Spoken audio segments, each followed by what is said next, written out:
Абдулланың үйленуі және өлімі.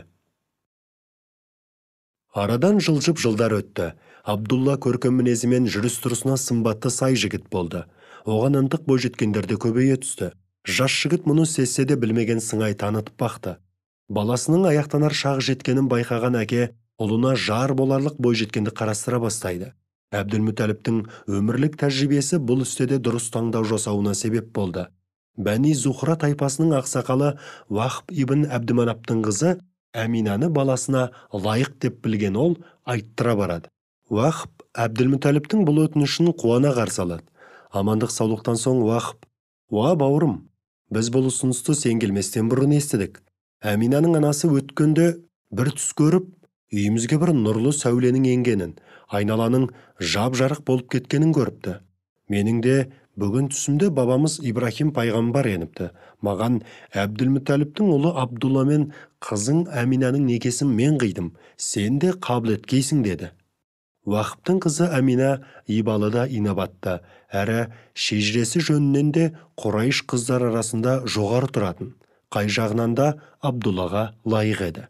Жасы 14-тегі Әминаның нағыз толған айдай толысып тұрған шақ еді. Абдулла болса 24-тегі қылшылдаған жігіт. Тойдың болғаннан боладысы қызық демекші, апыр-топыр екі жастың үйлену тойы өткізіліп, болашақта барша болмыстың сұлтаны болатын Мұхаммед саллаллаху алейхи уассалам дүниеге келетін шаңырақ құрылады. Үйленгеннен кейін арада бірнеше апта өткенде мынадай қызық жағдай шықты. Абдулланың жүзіндегі нұр Әминаның маңдайында жарқырады. Мұны көптің көзінен таса ету де мүмкін емес еді. Әмина дүниенің болашақ сұлтанына аяғы ауыр еді. Үйленгеніне бір ай толғанда Абдулла бір саудагер керуеніне қосылып, Сирияға жол тартады. Бұл оның соңғы сапары еді. Араға айлар салып, керуен елге оралғанда араларында Абдулла жоқ болатын. Тек оның қайтар жолда Мәдинеде қатты сырқаттанып, жолға жарамайтын болған соң нағашыларының жанында қалғаны жайында суыт хабар жетеді. Мұны ести сала, Әбділмүтәліп ұлы Харисті Мәдинеға жолдайды. Алайда өзгермес тағдыр тағы да өз дегенін істейді. Ағасы келгенге дейін Абдулла о дүниелік болады. Бақытты әкеге дүние сұлтаны боларлық ұлының нұр жүзін бір иіскеу де бұйырмайды. Абдулланың денесі Мәдинадағы Ади ибн Нәджар ұлдарының бірі Нәбиға үйінің ауласына жерленеді. Харис суық хабарды Меккеге жеткізеді. Мекке қайғы жамылып аза тұтады. Жас кәрі деместен өз қалауын жүзеге асыратын аяусыз ажал Абдулланың отбасына да ауыр соққы боп тиеді. Бүкіл меккеліктер аяулы ұлдарын жоқтап көз жастарын көл қылады. Кенеттен болған қайғылы қаза әсіресе жас келін Әминаның қабырғасын қайыстырады.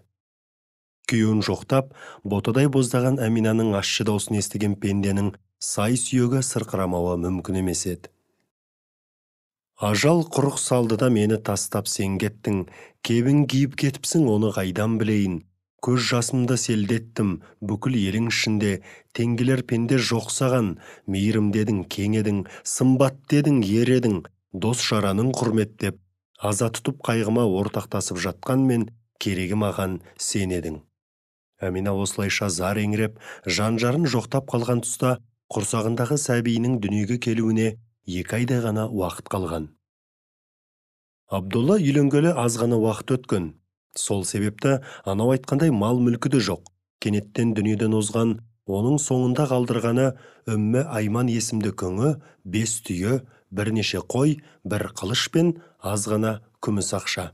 Ең маңызды мұрасы Алланың нәсібімен 2 дүниенің нұры болған қайырлы ұрпақ қалдырды. Міне, нұрымен бар ғаламға жарық шашатын, адамзаттың құтқарушысы атанатын Әзіреті Мұхаммедтен Аллахтың оған игілігі мен сәлемі болсын артық мирас болуы мүмкін бе?